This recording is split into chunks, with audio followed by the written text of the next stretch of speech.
On en arrive à l'entretien avec notre invité de la page culture de ce samedi. On vous retrouve à Salfo. Oui. Mais avant nos échanges, nous allons faire un petit voyage dans le temps qui va vous faire plaisir. Nous allons revivre ceci.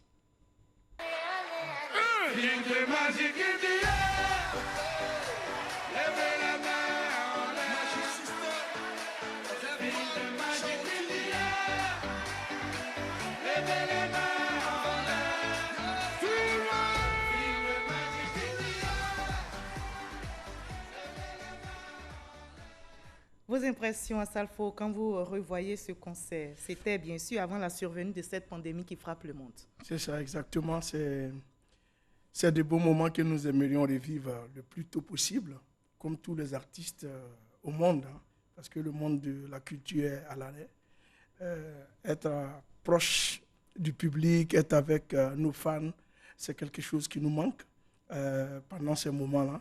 Mais j'espère qu'on retournera vite sur les planches pour recommunier à nouveau avec tous ceux qui nous aiment. Que Dieu entende nos vœux. Amen. Alors, quels sont les impacts de cette crise sanitaire dans la vie des artistes comme vous, les Gaou magiciens? On vit comme tous les autres artistes. Vous savez, ici, surtout en Côte d'Ivoire, à partir du 23 mars, il y a des mesures de restriction qui ont été prises. Et le secteur qui a été touché immédiatement était le secteur de la culture. Parce que tous les lieux, tous les espaces de spectacle, de loisirs ont été fermés. Ce qui faisait tout de suite des dommages collatéraux sur le secteur culturel, surtout ceux qui évoluent dans la nuit.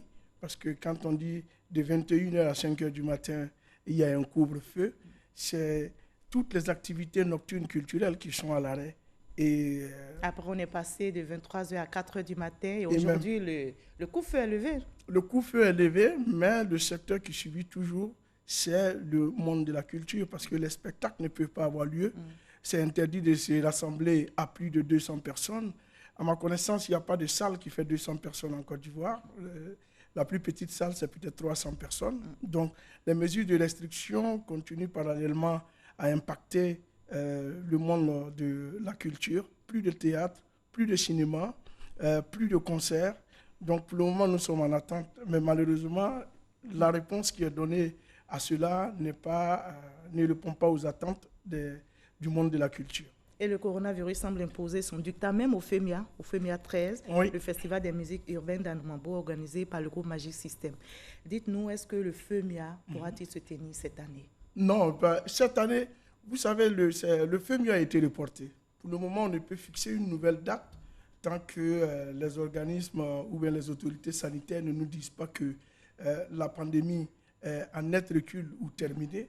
Parce qu'aujourd'hui, la priorité, il faut savoir définir la priorité. L'urgence aujourd'hui, c'est de sensibiliser les populations sur les gestes barrières et surtout ne pas créer d'autres foyers de contamination ou de propagation de la maladie. Or, le FEMIA, qui est un grand événement, rassemble beaucoup de personnes et je pense que ce n'est pas opportun de tenir une manifestation qui peut être source... Annulation envisagée? Non, pas annulation. Moi, je suis toujours dans le report. D'accord, donc vous êtes optimiste. Mon état d'esprit. Je suis optimiste. Et on est aussi optimiste comme vous. Tout le monde a envie de revoir la Côte d'Ivoire repartir avec des fêtes, avec la joie partout. Donc, on ne peut pas rester pessimiste. Au contraire, il faut qu'on soit optimiste. Mais pour vaincre cette maladie et pour renforcer notre optimisme, c'est de continuer les gestes barrières qui ont été mis en place. Et c'est comme ça que vous vous adaptez justement. On a vu des actions de solidarité qui sont menées sur le terrain. On va voir comment vous vous adaptez. C'est dans cet élément signé par Issa Tchounan-Yeo. On regarde et on en reparle. La pandémie du Covid-19 a impacté plusieurs secteurs d'activité en Côte d'Ivoire, au nombre desquels se trouve la culture. Le concert de Petit Denis au Palais de la Culture de Trècheville, le Festival de musiques urbaines d'Anoumambo, FEMUA, Miss Côte d'Ivoire et bien d'autres activités ont été annulées ou reportées du fait du coronavirus. À ce tableau peu reluisant, il faut ajouter la fermeture des salles de spectacle, une situation qui met en difficulté promoteurs et organisateurs. C'est un secteur qui emploie beaucoup de personnes, qui fait vivre toutes ces personnes, y compris leurs familles. Donc le secteur aujourd'hui est sinistré. C'est un malheur qui arrive à toute l'humanité. Donc nous sommes très conscients de cela. Et nous sommes obligés de nous adapter. Ça ne nous décourage pas, nous restons debout et nous attendons les instructions du gouvernement pour nous remettre au travail. Malgré ces difficultés, il faut survivre. Des actions sociales sont menées par des professionnels de la culture pour soulager la population. C'est dans ce cadre que la Fondation Magic System, Didier Drogba et l'Union européenne ont initié la chaîne de la solidarité. Une caravane qui a permis de distribuer des vivres et non-vivres aux populations, leur permettant ainsi de résister au coronavirus. Pour une reprise de leurs activités, le promoteur des spectacles et le propriétaire de bars et boîtes de nuit sollicitent l'aide de l'État.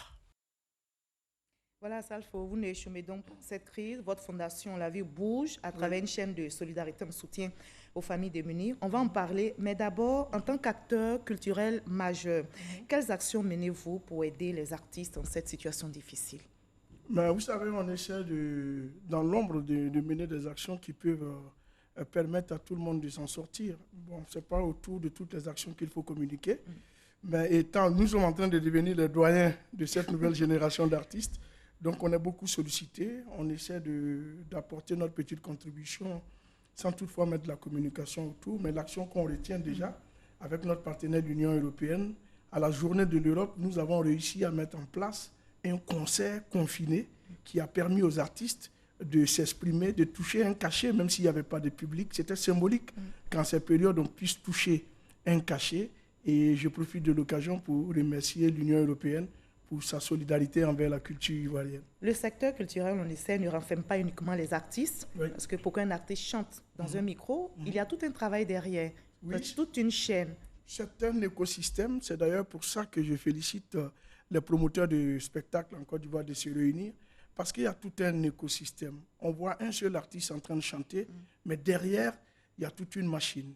Il y a les ingénieurs de son, il y a les chefs de plateau. Ils sont aussi impactés par cette crise, bien sûr. Tout le monde est impacté par cette crise et j'ai une pensée particulière pour tous ces petits orchestres qui jouaient dans des bars, dans des maquis et qui vivaient au jour le jour des gains qui sortaient de ces prestations-là, qui aujourd'hui ne peuvent plus rien, qui sont bloqués.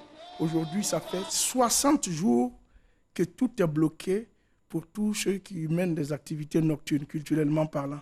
Et je peux vous avouer que ce n'est pas facile. Voilà. D'accord. Alors, qu'est-ce qu'il faut? Quel est le plaidoyer? Est-ce que c'est un manque d'organisation? Comment répondre à cela dans le milieu culturel ivoirien?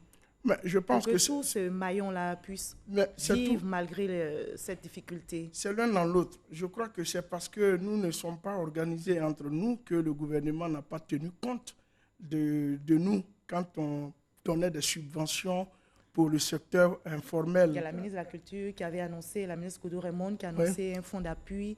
Mais je crois que tout avait été clarifié sur ça. C'était des droits d'auteur. Ce n'était pas un fonds d'appui, c'était nos droits d'auteur. Nous les méritions, c'était pour nous. Et il y en a qui sont...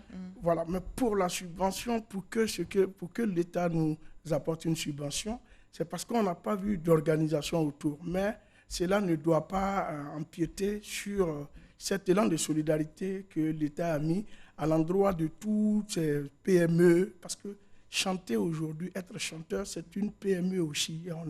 Derrière nous, on a des managers, on a des danseurs, on a des ingénieurs, on a des musiciens, on a tout le monde qui suit. C'est une chaîne, comme je le dis. Donc le monde de la culture a besoin de cette solidarité et malheureusement, nous avons été oubliés, nous n'avons pas été pris en compte par le gouvernement. D'où aujourd'hui mon plaidoyer envers les autorités et surtout envers le président de la République de penser à ce monde-là. Nous sommes aussi comment on appelle, des enfants de la République et il faudra nous aider. Voilà. Et justement, je pense que vous donnez le ton en organisant une rencontre avec tout ce maillon culturel, ces acteurs culturels. Oui. Alors, on va revenir en 2 mots seulement à la solidarité, la chaîne de solidarité que vous êtes en train de tisser partout en Côte d'Ivoire, en partenariat avec la Fondation Didier Drogba, l'Union européenne. Dites-nous, comment est-ce qu'une telle action peut contribuer concrètement à la lutte contre le coronavirus? Mais vous savez que c'est une chaîne, il y a un maillon de solidarité, il y a une chaîne de solidarité qui est mise en place à l'élan national. Le gouvernement a déjà fait des efforts envers les populations. Nous venons en soutien avec une chaîne, mais nous essayons d'adapter cette chaîne à la situation qui prévaut. Dans un premier temps, on parlait de confinement progressif et il fallait aider les familles qui en avaient besoin. On voyait des gens lutter dans les supermarchés et on a pensé à toutes ces familles qui n'avaient pas les moyens d'aller au supermarché. Aujourd'hui, c'est vrai que la situation a évolué. Il y a un déconfinement progressif qui arrive et on s'est dit qu'il fallait adapter. Donc, il fallait mettre plus un accent sur la sensibilisation maintenant. On a l'impression qu'on commence à relâcher. Or, il faut rester concentré sur les mesures barrières. Même si les mesures ont été allégées. Voilà, même si les mesures ont été allégées, ça ne veut pas dire que la maladie est moins grave. Donc, il faudrait rester. Donc, on va accentuer la sensibilisation. Et puis, le fait le plus important aussi, ce sont ces cash transferts qui sont rentrés dans l'élan de solidarité. Il y a des familles à travers Abidjan qui ont commencé à recevoir des sommes de 50 000 francs, de 36 000 francs. Il y a 2610 familles voilà, que nos partenaires du PAM et du Save the Children nous ont aidés à mettre en place. Et avec l'Union européenne, nous allons accentuer sur la sensibilisation pour que notre caravane s'adapte à la nouvelle situation. Solidarité, mais quand même vous êtes inspiré aussi en chanson? Souvent, oui, on me dit ça. Magic System, c'est un quatuor. Comment se portent les autres membres du groupe? Tout le monde se porte bien, même si nous sommes un peu dispersés. Amanadia qui est à Paris, Goudé et Tino qui sont vraiment des vrais confinés. Et puis, sur le terrain. Et le leader du groupe est sur le terrain. Et le leader, oui, le grand frère. Je suis sur le terrain au nom du groupe pour pouvoir être auprès des familles. Le temps nous persécute malheureusement. Premier Gao vous a révélé au monde, il y a des chansons qui portent chance, on le dit. C'est ça. C'est le cas de Yeke Yeke aussi, un tube de l'artiste guinéen Mori Kanté, malheureusement qui nous a quittés hier. C'est ça. En 2 mots, que retenez-vous de lui? Mais ce qu'on peut retenir de lui, ce sont ses bonnes actions. C'est tout ce qu'il a pu apporter à cette culture africaine. Et j'ai envie de vous dire qu'en moins de 2 mois, perdre 2 sommités, Manu Dibango et aujourd'hui Mori Kanté, c'est l'Afrique qui perd 2 bibliothèques et 2 discothèques. Et ça, c'est quelque chose qui laisse en nous de l'amertume. Mais nous devons profiter de ce qu'ils nous ont laissé comme héritage. Et comme vous êtes optimiste, nous gardons l'espoir, nous vaincrons cette pandémie. Il faut garder l'espoir. Et je pense qu'on peut compter encore sur des artistes comme vous et des artistes africains qui continueront de faire honneur à notre musique. Merci à Salfo d'avoir répondu à nos questions et merci surtout pour votre contribution à la promotion de la culture, sans oublier bien sûr la solidarité envers les personnes défavorisées. Quand la musique, le sport et la diplomatie volent au secours des démunis, on ne peut que se réjouir et garder l'espoir dans la lutte. Merci à la Fondation Magic System et à vous surtout de promouvoir la solidarité. Ensemble, nous vaincrons cette pandémie. Merci de nous avoir suivis. Bonne fête des Ramadan. À tous les musulmans, le Club Ali vous donne rendez-vous à 23h pour le dernier journal. Prenez soin de vous.